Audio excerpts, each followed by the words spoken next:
Bon matin tout le monde. Je suis très heureux d'avoir été invité à cette merveilleuse réunion et congrès.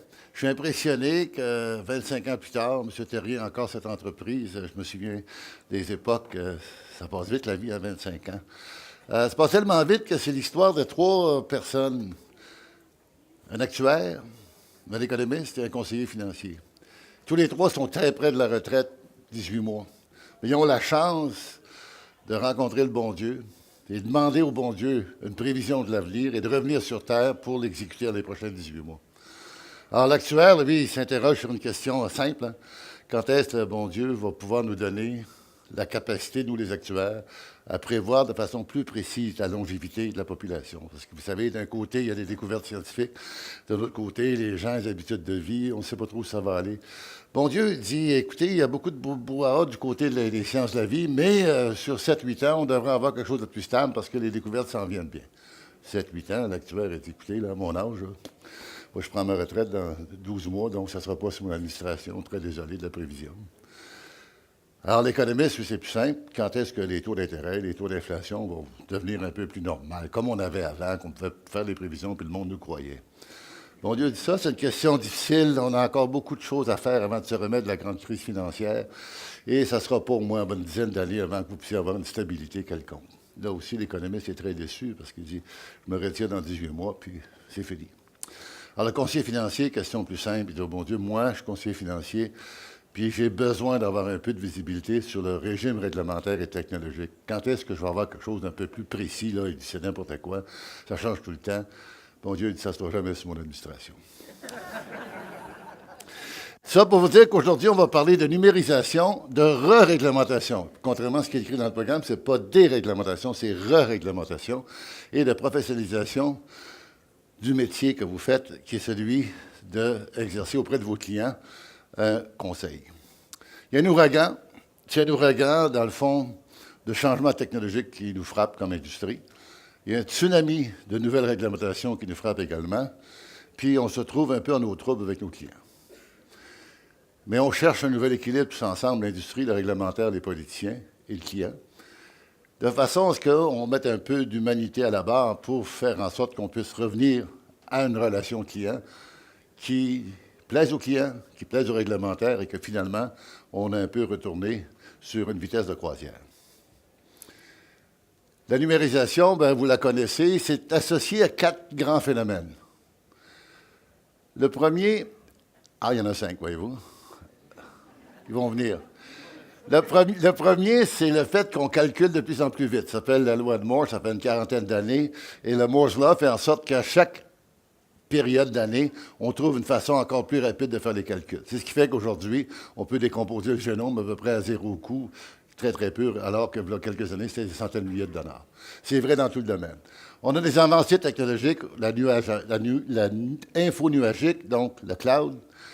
Cette info nuagique-là fait en sorte que le coût de partir une entreprise, de gérer l'information, d'avoir des systèmes d'information qui se communiquent, des applications qui sont faciles, ça change tout dans les modèles d'affaires. On peut créer des entreprises, changer la relation client beaucoup rapidement. Connectivité rapide à bande large, c'est massif. On parle de la connectivité entre les personnes, mais aussi entre les objets, l'Internet of Things qui est en train de bouleverser l'industrie, essentiellement de toutes sortes d'industries, de l'agriculture jusqu'à la manufacture, en passant par les services. Enfin, la création de massifs de données. Il s'est créé plus de données depuis 2 ans que depuis le début. C'est énorme. À chaque année, on crée des données de plus en plus rapidement. Enfin, c'est le 5e, les consommateurs adaptent ces nouvelles technologies à une vitesse rapide, très, très rapide. Et ils s'attendent à ce que nous, on soit aussi rapide à offrir une offre qui tient compte des nouvelles technologies. Ces 5 facteurs-là se manifestent de façon très précise au niveau de la gestion du patrimoine et de l'assurance. D'abord, l'accès aux données. Il n'y a pas longtemps, pour intégrer un système d'informatique, ça prenait beaucoup de choses. Mais maintenant, de plus en plus, on va savoir, on dit où sont les données, puis on va aller faire en sorte qu'une application nous donne une vision des choses qu'on n'avait pas. On ne passe plus nécessairement par l'ancien système, on est capable de le court-circuiter. L'accès aux données. La valorisation des données, c'est-à-dire on est capable de les faire parler.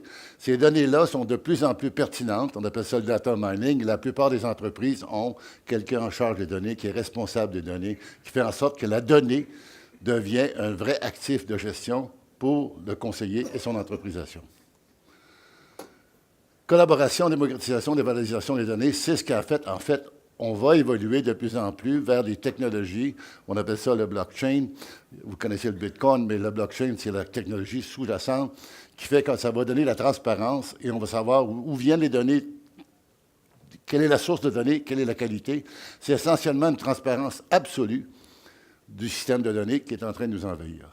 Tout ça fait en sorte que l'environnement technologique dans lequel vous êtes aujourd'hui se déplace à une vitesse très, très rapide, folle, qui fait en sorte qu'on a l'impression que le tapis est en train de nous enlever, de partir sous nous, parce que ça va très, très vite.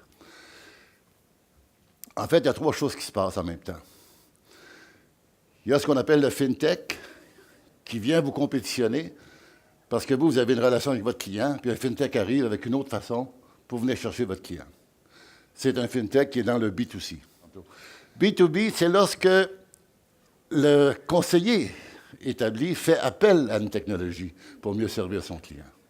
Et ça, c'est de plus en plus le cas, comme on verra tantôt.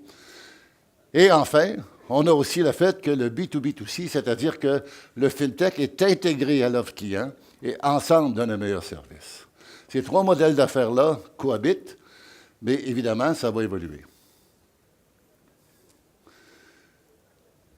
C'est tellement vrai que tout le travail que vous faites auprès de vos clients est en train de changer.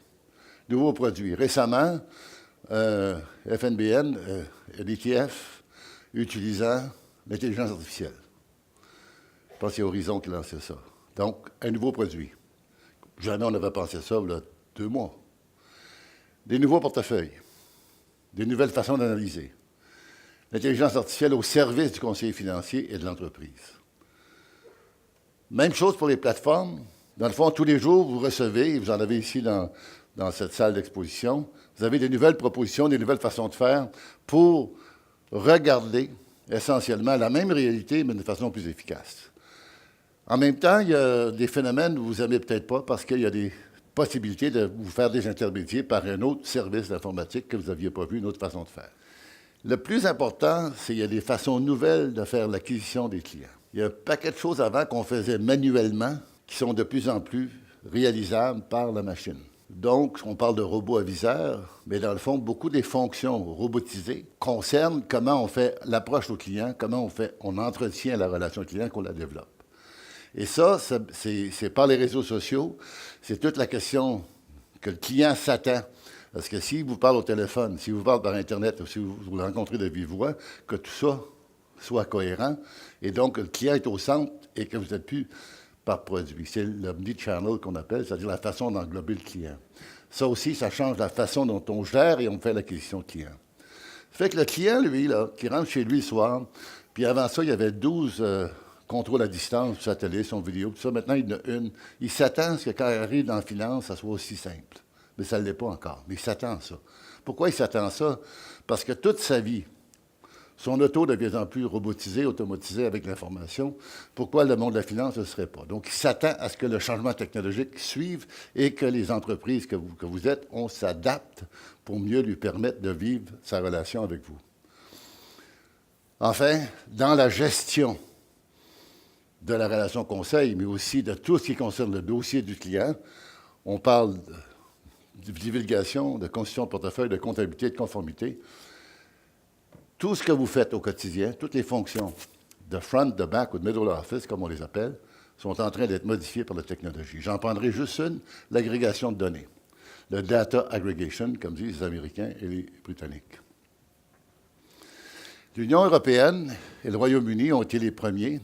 Du point de vue juridique, si vous êtes aujourd'hui une entreprise européenne, vous devez, à partir de janvier 2018, faire en sorte, puis en mai 2018 encore de façon plus importante, que l'information qui est générée par le client, par des transactions pour le client ou sur le client que vous, comme entreprise, avez généré, cette information-là appartient au client de façon absolue. Il peut vous obliger à la détruire, il peut vous obliger à la transformer, il peut vous obliger à qui que ce soit, parce que la donnée lui appartient. C'est un droit de propriété absolu. Ça, c'est la règle GDPR de l'Union européenne. Les Britanniques sont allés plus loin Ils ont dit non seulement ça c'est vrai, mais chez nous, la façon de transférer l'information à un tiers doit être standardisée. Voici les standards. Ils sont en train de faire ça. Si vous êtes entreprise d'assurance, de banque ou de services financiers, ou de tout service, toute entreprise, même PME, c'est une obligation. C'est plus gros comme changement que le Y2K qu'on a eu dans les années 80, dans l'an 2000. Pourquoi? Parce que ça oblige à tous vos systèmes à connaître quelle information j'ai sur le client. Vous savez, dans la plupart de nos cas, on a des silos de produits. On n'a pas une information globale sur le client. Alors là, la loi dit l'information sur le client doit être sa propriété. Et s'il vous demande de la transférer à un tiers, vous êtes obligé. Cette partie de la loi, qu'est-ce qu'elle fait?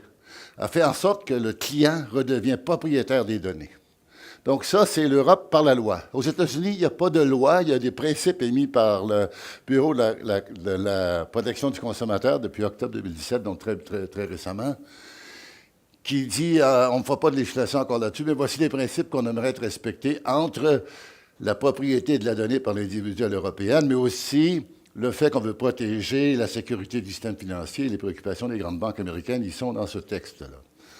Mais ça se passe quand même aux États-Unis. Ça se passe par le screen scraping, c'est-à-dire que si le client donne à un tiers, comme Intuit ou un autre, les numéros d'accès à ses comptes, à ce moment-là, ce tiers-là peut aller sur le site Internet avec le NIP, aller chercher l'information et ramasser l'ensemble d'informations des fournisseurs du client et faire un portrait global de ses activités de revenus, dépenses, son budget et tout le reste, et de son bilan et de son plan financier.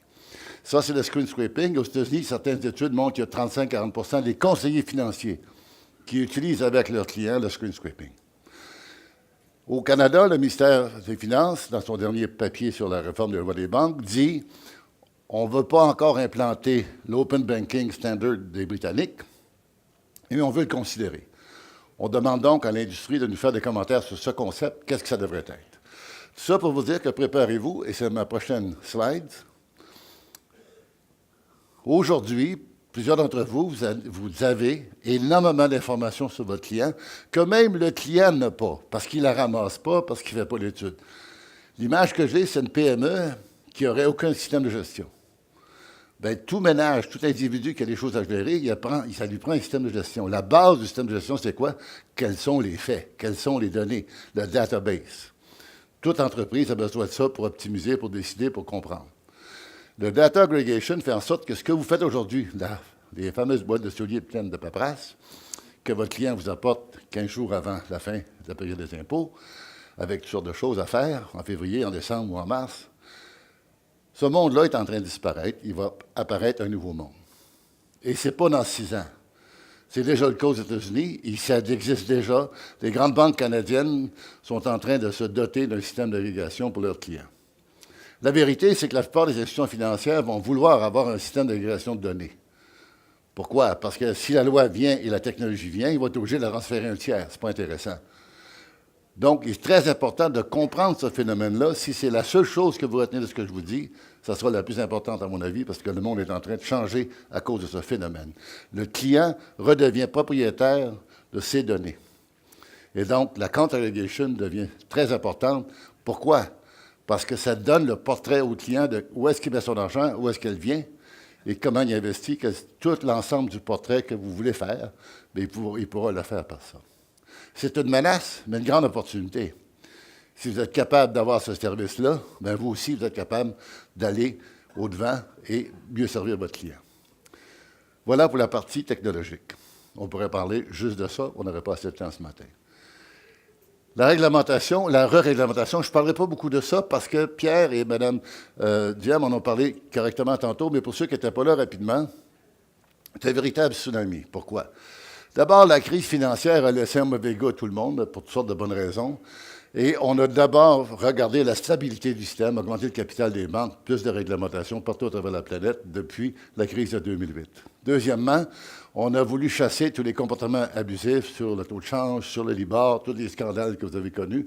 Et troisièmement, et c'est là que sont rendus réglementaires, on s'est attaqué à la conduite professionnelle pour une meilleure protection du consommateur. C'est là que ça devient. Et cette origine-là fait en sorte que vous avez un activisme réglementaire partout. On parle de transparence. Vous connaissez le MRCC1, la divulgation au point de vente, le troisième s'en vient. Les obligations de ceux qui sont inscrits, connaître son client, ses produits, la convivialité, la formation. Il y a des standards qui vont se hausser dans ce domaine-là. La discussion sur les commissions intégrées. Si vous voulez aussi avoir une perspective là-dessus, sur le site de Power Financière, j'ai une conférence que j'ai faite l'année passée à Toronto avec les slides de texte sur pourquoi le débat sur les commissions intégrées est un débat de politique publique et donc question réglementaire. Et c'est ça que Pierre Lortie a dit aussi de façon plus éloquente ce matin. Les normes réglementaires, c'est le meilleur intérêt du client et la responsabilité au niveau autant de l'assurance vie que de l'ensemble de la gestion des risques. On va apparaître de nouvelles organismes de réglementation. L'Ontario est en train de s'intégrer, comme d'avoir une réglementation intégrée, comme le Québec a fait par l'Autorité des marchés. L'Office de réglementation s'en vient. Et on parle d'une éventuelle pan-canadienne réglementation, on ne le sait pas. L'encadrement des banques, dans le papier du fédéral au Moudou, on parle d'une agence de protection qui est déjà là, mais qui aurait plus de capacité auprès des banques. De sorte que ça ne changera pas, on en a pour des années. Mais il y a une re-réglementation de l'industrie. Ce n'est pas petit parce que ça arrive en même temps que tout le changement des technologies. Ce n'est pas par hasard que la relation client devient très difficile. Elle devient difficile, pourquoi? Parce qu'il y a un faible taux de littératie financière, c'est connu, et les changements qui arrivent là ne font pas faciliter les choses parce que c'était difficile avant de comprendre ce qui se passait. Là, ça va être encore plus difficile. Le gap, là, est plus grand qu'avant. Protection du client, univers complexe. Peut-être vous tous, vous êtes capables de nommer les acronymes qui sont là, on ne les a pas tous mis. Mais j'ai une chart que quelqu'un a faite qui m'a envoyé, qui donne la liste de tout ce qui s'appelle réglementaire et associations diverses dans l'industrie canadienne. Ça va de l'assurance, donc des produits de protection, vie générale, jusqu'au titre, en passant par les fonds mutuels. Et puis, c'est l'enfer de s'y reconnaître. C'est un millimélo. C'est plus compliqué que la médecine. Parce que dans le domaine médical, on a des médecins généralistes, on a des spécialistes, en gros. Bon, puis finalement, les généralistes, ils savent c'est quoi les spécialités. Mais dans notre industrie, là, c'est un peu le capharnaüm. Ça vient d'une vieille histoire. On avait des piliers, vous vous rappelez de ça, le trust, l'assurance, la banque. Mais le client, lui, il n'est plus dans le monde des piliers, puis la réglementation non plus. Mais on a tout ça encore. On a un gros ménage à faire. Là. Je ne sais pas comment ça va arriver, mais pour le client, c'est sûr que ça devient complexe et c'est facile d'être confus devant tout ce monde-là. Ce n'est pas évident. Méfiance. Ça, c'est un peu intéressant parce que ceux qui ont un conseiller financier se déclarent en général survey après survey, enquête après enquête, satisfaits. Puis ceux qui n'en ont pas, ils se méfient. Puis comme Pierre Lortie disait tantôt, ils se méfient parce qu'ils ont peur qu'en allant chez le conseiller financier, il va prendre des risques. Parce que c'est son point qu'on ne veut pas perdre de capital. C'est toute la notion de la littératie. Puis on a affaire à un élément comportemental très important, comme a souligné Pierre Lortie. Ensuite, il y a les moutons noirs qui font très mal à l'industrie. Il y en a eu quelques-uns. Ça a fait mal partout à travers le Canada. Et c'est très médiatisé, beaucoup plus que les bons coups que vous faites avec vos clients tous les jours. C'est sûr. Et ça, c'est un grand problème, qu'à chaque fois que ça arrive, on en a pour des années avant de changer la perception, puis vous devez le voir, vous êtes prêt à expliquer ça à votre client, puis ça demande, bon, tu sais. Alors, ça brasse. Donc, il y a 27 des ménages canadiens qui ne sont pas prêts pour la retraite dans ceux qui ont une faible utilisation du service conseil, alors que ceux qui utilisent, 49 ont le service conseil. Pierre l'a mentionné, c'est très important. 30 pour l'ensemble. Au total, il y a une logique ici, là. La méconnaissance versus la confiance, la question de littératie, la méfiance associée au potif puis l'utilisation, on a un travail à faire. Pourtant, ça veut dire quoi? C'est que si vous êtes un conseiller financier, normalement, vous dormez encore la nuit, mais vous vous réveillez de bonne heure le matin. Parce qu'il y en a des affaires à jongler. Il y en a des affaires qui s'en viennent, qui sont déjà arrivées. Ce n'est pas facile de déterminer le modèle d'affaires. D'abord, est-ce qu'on va rester pertinent? Est-ce qu'on peut répondre aux attentes des clients versus les coûts? Quel choix technologique? Est-ce que le robot, c'est un complément ou un substitut? Plus vite vous allez comprendre que c'est un complément, mieux ça va aller. Qu'est-ce qui est complémentaire? Qu'est-ce que je fais faire par la technologie? Qu'est-ce que je garde? Conformité. des normes complexes, de plus en plus. Est-ce que je suis assez grand, assez gros, assez capable d'avoir des coûts unitaires intéressants pour mes clients et des revenus qui, eux, vont être à la baisse parce qu'il y a de la pression venant des compétiteurs et de la technologie. Donc, je suis coincé entre baisser mes coûts, augmenter le service avec les revenus qui sont en baisse. C'est le cas de plusieurs d'entre vous. Je suis certain de ça. C'est pas fatigant, mais pas à peu près. Donc, c'est le modèle d'affaires qui est mis en question. Est-ce que la marque est importante? Est-ce que je dois me regrouper? Est-ce que c'est le conseiller qui doit s'occuper de toute l'organisation, de toute la conformité, de tout ce qui s'appelle la technologie? Ou si, comment je joue ça?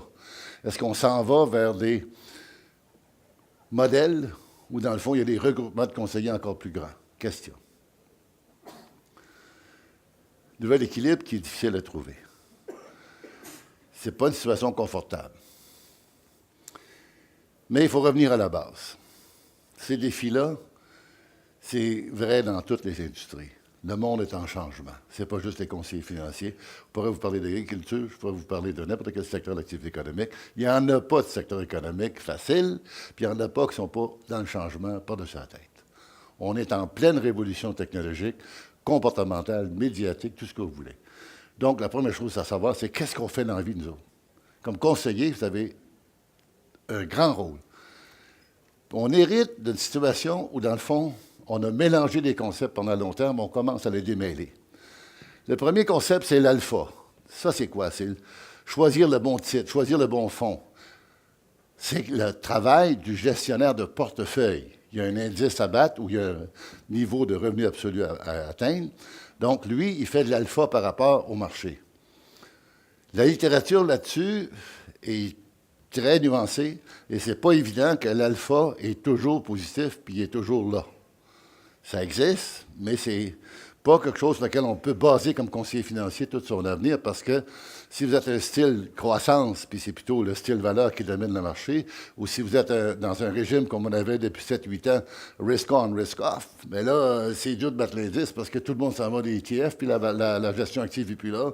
Bref, c'est une position fragile. Très, très, très difficile de basser, de dire que le conseiller financier, c'est là sa valeur. Mais pendant longtemps, puis encore aujourd'hui, vous ouvrez le journal, vous ouvrez des publications, plus tard que 3 ans, le conseiller économique du gouvernement américain, Obama, gros texte sur la réforme des lois et des règlements auprès des conseillers financiers des caisses de retraite privées aux États-Unis. Pendant 45 pages, c'est tous des textes qui disent l'alpha, ça vaut rien. Mais ce n'est pas de ça qu'il nous parle. Ce n'est pas ça qu'on fait comme conseiller financier d'abord. Ça, c'est le gestionnaire de portefeuille, c'est une industrie en soi. La deuxième, c'est la politique d'investissement. On sait que répartir les actifs d'un client entre différents actifs possibles, c'est en fond l'allocation des risques par rapport à sa politique de placement et à son goût du risque, à son appétit pour les risques et ses besoins. Donc, il y a une équation entre 3 choses. Quelles sont vos préférences pour le risque? Quels sont vos objectifs financiers? Puis quel actif va me permettre d'atteindre ça sur un horizon assez long? Ça, c'est le bêta, c'est la construction du portefeuille. Ça, c'est important. Ça va aussi être changé par beaucoup de choses technologiques, mais là, vous avez à faire des choix, gestion active passive, adéquation des risques, encore une fois, combien d'actifs domestiques internationaux. Tout ça, c'est des vraies questions et ça a de l'importance. Ça a de l'importance et de plus en plus, les grands courtiers, les grandes maisons de conseillers financiers sont équipés pour faire l'allocation de l'actif avec le client. Ça s'est déplacé de l'alpha à cette game de bêta. Puis là, on découvre depuis 4-5 ans, grâce à plusieurs études, dont celle de Global Market de Cyrano et d'autres à travers le monde, que finalement, la valeur du conseiller financier, qui est très importante, c'est celle du gamma. C'est l'encouragement à épargner, le plan financier, le comportement d'épargne, ne pas paniquer quand le marché tombe, ne pas se décourager quand on a une mauvaise chance dans la vie, garder le plan et être là pendant longtemps. Comme dit Pierre, pas le timing du marché, mais how much time in the market. Et donc, ça prend un coach. Et c'est ça le gamma. Et ça a été démontré par plusieurs études. Je cite ici celle-là de Claude Monmarquette. D'abord, le patrimoine de ceux qui ont un conseiller financier, juste l'observation statistique est 4 fois plus élevé. Et enfin, l'étude démontre que le ratio des actifs financiers sous gestion, grâce à un conseiller financier, avec le temps, peut être jusqu'à 2,7 fois la valeur par rapport à ceux qui ne l'ont pas. Puis il a reconfirmé cette étude-là récemment dans une publication avec des données 2014. Ça, c'est des données 2010. Ça, c'est la Bible. Et ça devrait être connu de tout le public, de tous les médias, de tous les réglementaires. Ça n'a pas été challengé depuis que Claude l'a publié. Ça a été même confirmé par d'autres études, par lui et par d'autres. Et maintenant, l'industrie est capable de prétendre de façon honnête que le bon conseiller financier qui fait ce travail avec son client crée une véritable valeur dans le temps. Ça dit aussi que ça prépare mieux à la retraite, parce que le service conseil, il y a un impact sur l'épargne, donc il y a un impact sur l'épargne pour la retraite. Ça dit aussi que les gens qui sont un peu plus sécures sur l'avenir financier sont moins nerveux, sont plus attentifs. Ils ne sont pas préoccupés de ça. Bon, il y a ceux qui sont les day traders là, qui pensent juste à ça, là, mais ce n'est pas de ça qu'on parle. D'ailleurs, eux autres, la plupart du temps, l'histoire montre que ce n'est pas là qu'on sera riche. Donc, la suivi au travail, la meilleure santé, c'est un peu le calme dans la cabane. Hein? On est plus relax. Alors que si on n'a pas ça, on est très nerveux. Curieusement, beaucoup de gens ont un gros coussin, mais en même temps, ils savent bien qu'ils n'ont pas assez et ils ne veulent pas. Donc, ça, c'est cette assiduité au travail, meilleure santé, un bilan financier supérieur, c'est corrélé. Quelle est la cause de l'effet? Je ne pourrais pas vous dire, mais c'est relié beaucoup. Évidemment, si on épargne plus au Canada, on est capable d'investir davantage et d'investir dans nos compagnies. Puis à terme, on devrait avoir une propriété de nos entreprises un peu plus grande. Et tout ça, c'est un bénéfice important. Mais le plus important, à mon avis, en termes de timing, c'est que dans les prochaines années, il y a tout un grand nombre de baby boomers qui sont à la retraite, qui ont commencé, la population active diminue au Québec, mais aussi à travers le Canada. Grâce à l'immigration, elle ne diminue pas, mais on a une démographie vieillissante. Mais en même temps qu'on dit ça, il y a un transfert extraordinaire de richesse d'une génération à l'autre. Et ça, c'est un grand problème. C'est le problème de celui qui fait le transfert, c'est le problème de celui qui reçoit le transfert. Tous les parents du monde vont vous dire, moi, je voudrais planifier ça, mais je ne sais pas trop comment le faire. Ce que je lui donne maintenant, je lui donne plus tard, tu quelle forme, puis lui, tu es capable de s'en occuper, ou elle, puis c'est quoi la situation? Bon, tout un débat. Puis vous le savez, vous avez vos clients qui sont là. Et c'est ça le rôle du service conseil. On est dans le gamma par-dessus la tête quand vous faites ça. Un chiffre... il y a 4,2 trilliards d'actifs au Canada dans les mains des Canadiens, les ménages. Là, je ne parle pas des compagnies, uniquement des particuliers, les ménages. Il y en a 2,6 qui est avec conseiller financier. Et dans ce cas-là, il y a 15 qui est en dépôt. Par contre, ceux qui n'ont pas de conseiller financier, la proportion de dépôt est plus grande. Pierre a fait le point. C'est important de le marteler. Bon, ben bravo, les conseillers financiers. Vous pouvez vous applaudir. Vous n'avez pas à être gêné de vous présenter devant qui que ce soit pour dire qu'est-ce que je fais dans la vie, je suis un conseiller financier, vous devez être fier. C'est un des très beaux métiers. C'est aussi important, à mon avis, qu'être un médecin. Parce que la santé financière et la santé physique, ça va ensemble. La différence, c'est que nous, on a de l'ouvrage à faire pour s'organiser comme des médecins. Ce n'est pas encore fait tout à fait. On n'est pas mal pas là encore.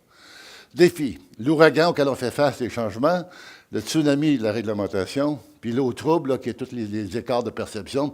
Je n'ai pas mis les médias dans ça, qui, pour eux, là, c'est pas évident comment traiter ces sujets-là, parce qu'il y a beaucoup d'anecdotes, mais le système dans son ensemble, qu'est-ce qu'il fait, c'est difficile à savoir.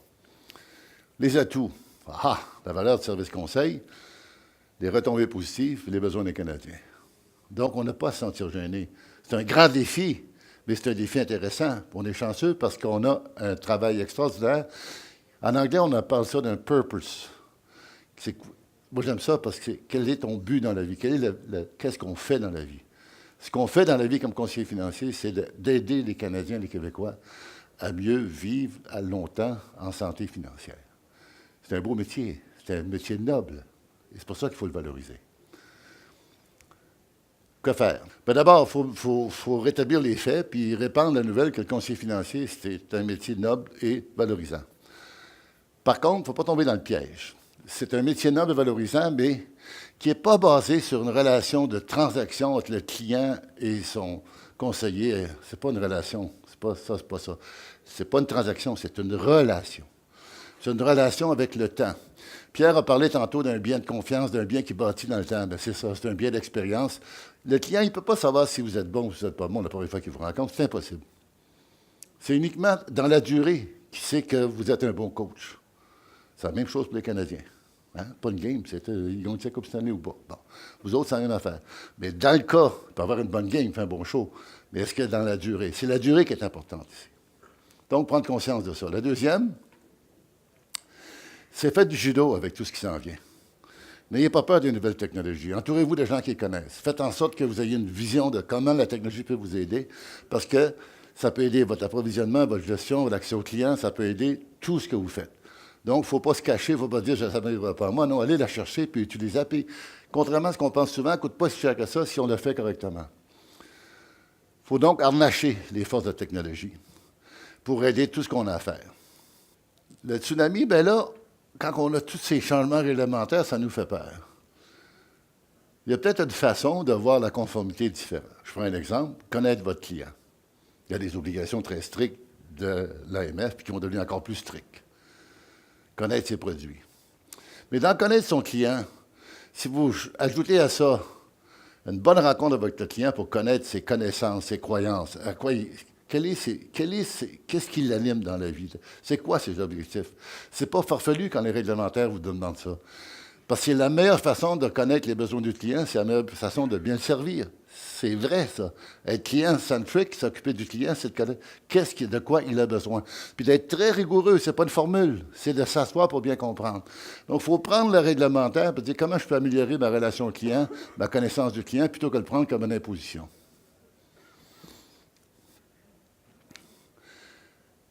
Les études montrent, et récemment, il y a une étude de l'Université McGill et Cyrano en économie expérimentale, montre que pourquoi les gens sont prêts à payer pour un conseil financier et à faire la démarche.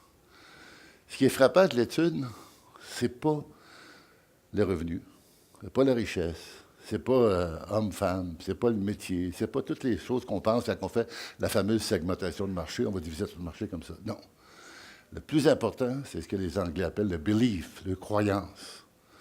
Qu'est-ce qui font que dans la vie, cette personne-là a confiance dans la vie en général? Ça, c'est une chose. A confiance en soi pour ce qui est d'investir. Et là, on trouve des comportements où les gens sont super confiants. Quand vous voyez des gens qui font le day trading, en général, c'est des gens qui sont super confiants. Ça ne sera pas votre client, jusqu'à temps qu'il se cogne comme il faut. Mais en général, alors tous ces aspects comportementaux sont importants. C'est là que vous pouvez vraiment faire un match et vérifier aussi le niveau de littératie financière de votre client pour être au bon niveau, pour parler le langage qu'il comprend. Il faut être inventif. Il y en a tellement de solutions, tellement de portefeuilles.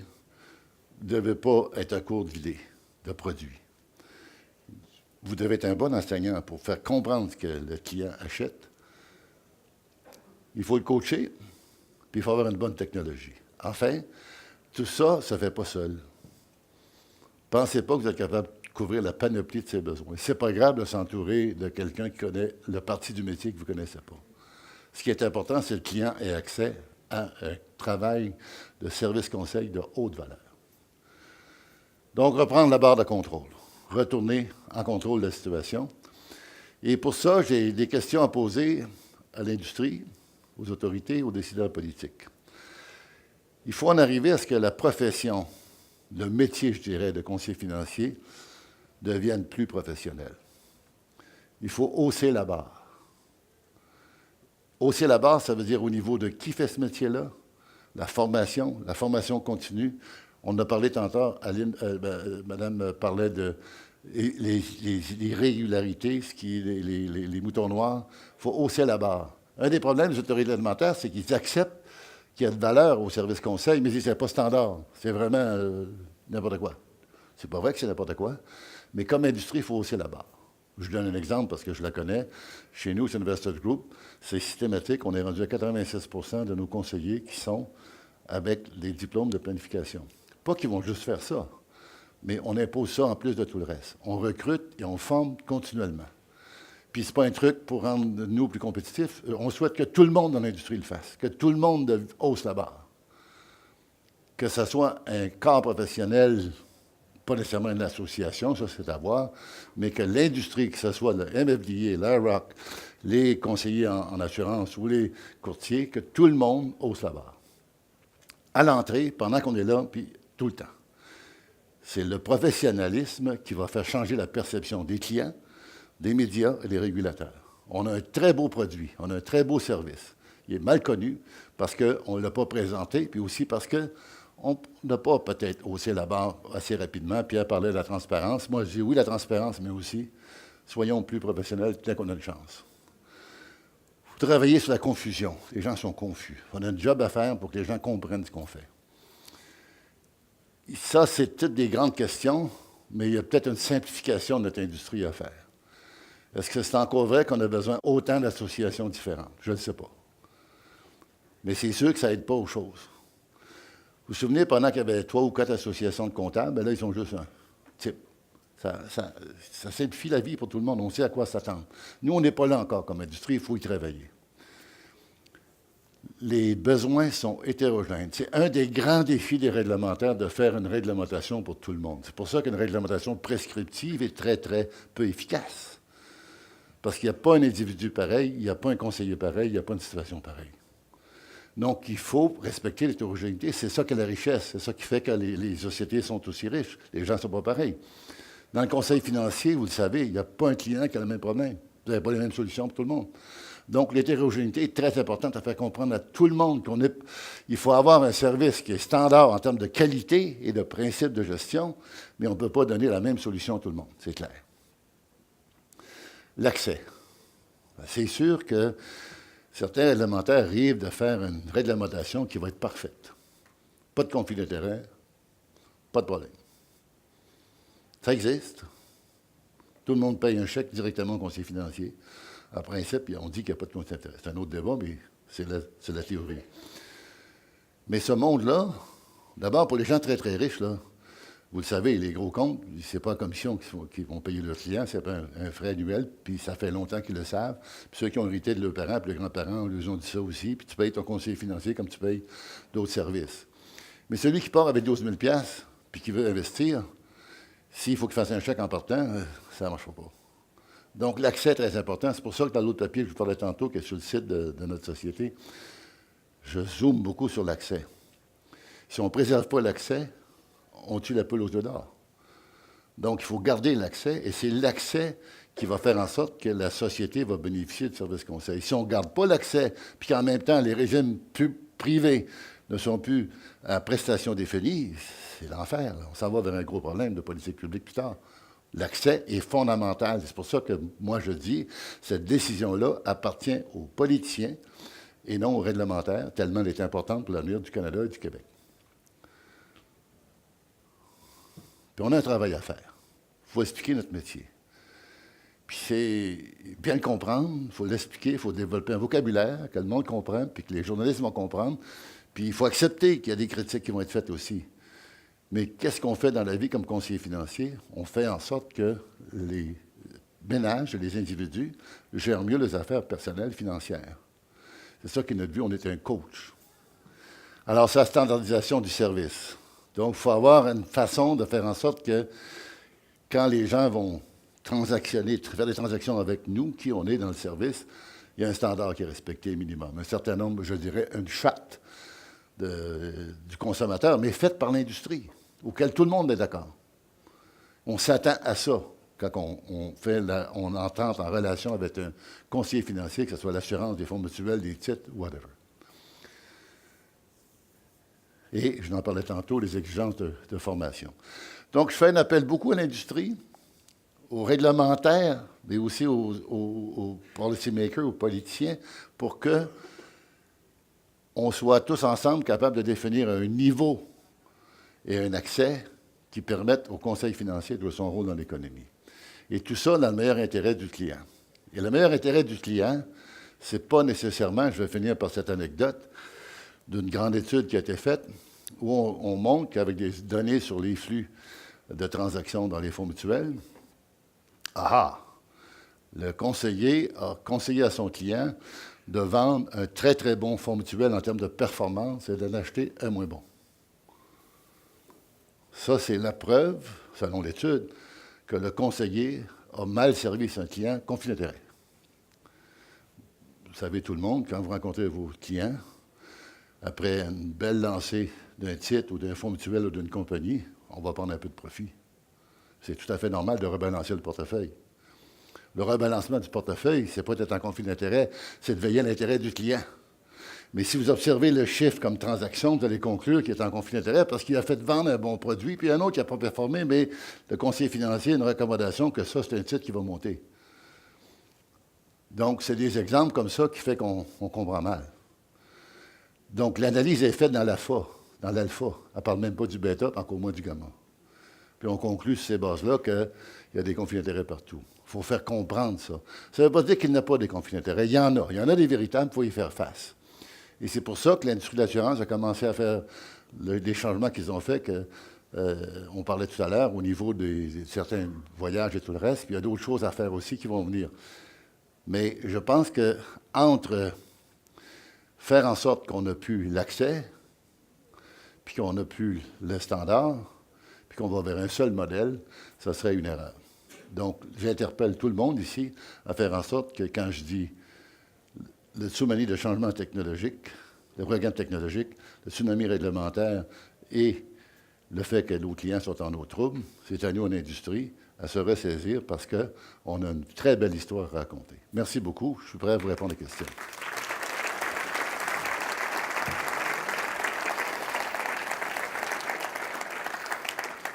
Merci beaucoup, M. Rousseau. Il y a 2 micros au centre. Je vous invite à vous y présenter si vous avez des questions. Oui, M. Rousseau. Bonjour, monsieur. Bien, félicitations pour votre présentation et je désire souligner votre part quand vous mentionnez que la formation professionnelle, si on veut rehausser notre statut, on doit rehausser la formation. Je partage ça à 100 %. Cependant, dans la vraie vie, c'est pas ça qui s'est passé. Puis je demande votre conseil. Qu'est-ce que nous devrions faire pour corriger la situation? Il y a plusieurs années, nous avions réussi à surélever la barre de formation pour l'entrée en carrière en matière d'assurance collective. Le gouvernement du Québec avait remodelé les normes et par la loi 188, nous avions un haut standard de formation de base. Et voilà que l'AMF a tout démoli ça, sous prétexte que nous devons faciliter la mobilité de la main-d'œuvre et que les conseillers en assurance collective canadiens ne pouvaient pas venir travailler ici au Québec, dû au fait que les normes de base étaient trop élevées pour eux. Donc, plutôt que de niveler par le haut l'industrie de la finance, l'AMF a décidé de niveler par le bas. Que devrions-nous faire? Au début, je me demandais où vous alliez avec votre charrue, j'aurais dit mon père. Là, je vous comprends. La vérité, c'est que le Québec ne peut pas être isolé. Parce que c'est vrai qu'il y a d'abord les produits qu'on vend au Québec, les produits qu'on vend en Ontario, puis dans l'est du pays. Il y a un flux, on fait partie du Canada, puis du Canada financier. Bon.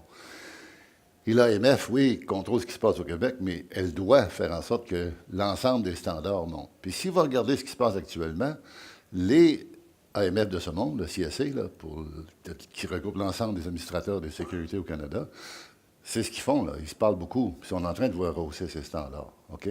Donc, ce qui s'est passé à ce moment-là, on ne peut pas refaire l'histoire, mais je pense qu'on est de plus en plus dans le modèle du passeport et on ne peut pas prendre un point et dire ça, celui-là, je ne le veux pas, mais je vais prendre celui-là. Donc, on est dans une fédération et l'AMF joue un rôle très important dans la réglementation canadienne. C'est un pôle de référence dans le domaine de l'assurance, dans le domaine des fonds mutuels, dans tous les domaines. Il y a beaucoup de leadership. D'ailleurs, on voit en Ontario qui regroupe le service au sein d'un organisme, donc c'est pas pour rien. Donc moi, je ne perds pas patience. Au contraire, je pense qu'avec le temps, on va avoir un rehaussement à travers tout le pays. Je ne pense pas que on va niveler par le bas à chaque fois. Je vous remercie.